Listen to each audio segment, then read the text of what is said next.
Juin. Regardez bien vos plants de tomates, regardez-les vraiment.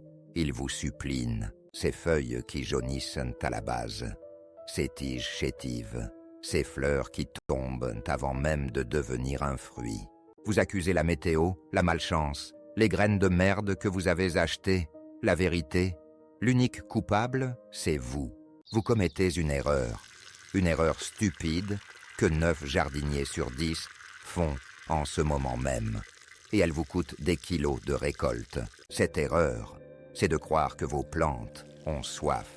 Vous les noyez, vous les étouffez avec votre amour mal placé et votre arrosoir. Et pire encore, quand vous voyez un problème, votre premier réflexe est d'acheter.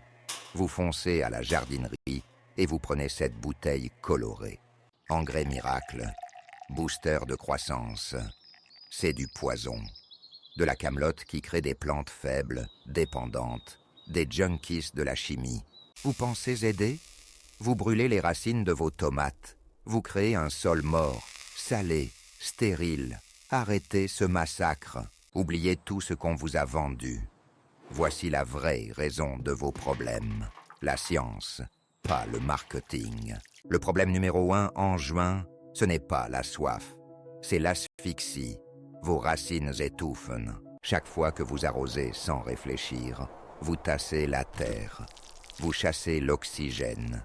Et sans oxygène, pas de vie. Une racine qui ne respire pas ne peut pas absorber les nutriments. C'est aussi simple que ça. Votre sol est peut-être riche, mais pour la plante, c'est un désert stérile.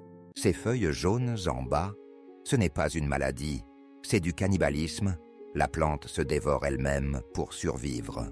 Elle puise l'azote de ses vieilles feuilles pour tenter de créer de nouvelles pousses. C'est un cri de désespoir. Et les fleurs qui tombent, c'est la fin. Un manque de potassium et de bore. La plante n'a pas la force de produire des fruits. Elle abandonne. Assez de blabla. On passe à l'action. Voici le plan de sauvetage. Brutal, mais efficace. Faites-le aujourd'hui. Premièrement, posez cet arrosoir. Arrêtez d'arroser, tout de suite. Prenez votre doigt. Enfoncez-le dans la terre, à 5 cm de profondeur. C'est humide? Alors n'arrosez pas. Votre plant de tomate n'est pas un nénuphar. Il a besoin de sécher entre 2 arrosages pour que ses racines respirent. Deuxièmement, ARS ce sol. Donnez de l'air à vos racines. C'est une question de vie ou de mort.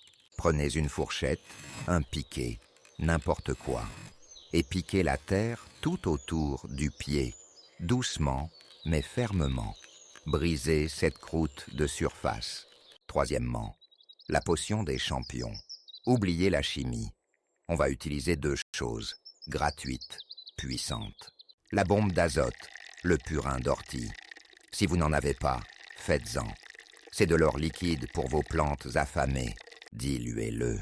Un volume de purin pour 10 volumes d'eau, pas plus.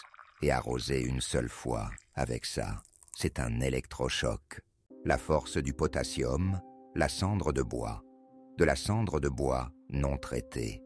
C'est le carburant des fleurs et des fruits. Une petite poignée. Saupoudrez-la autour du pied, pas sur les feuilles, directement sur la terre. C'est tout. Ensuite, un léger arrosage pour faire descendre la cendre aux racines. Léger, j'ai dit. Dernière étape, non négociable, le paillage. Arrêtez d'être paresseux, couvrez cette terre. Paille, tonte de gazon séché, compost, n'importe quoi.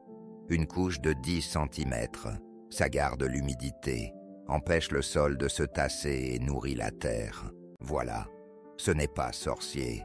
C'est de la putain de biologie que vous avez ignorée.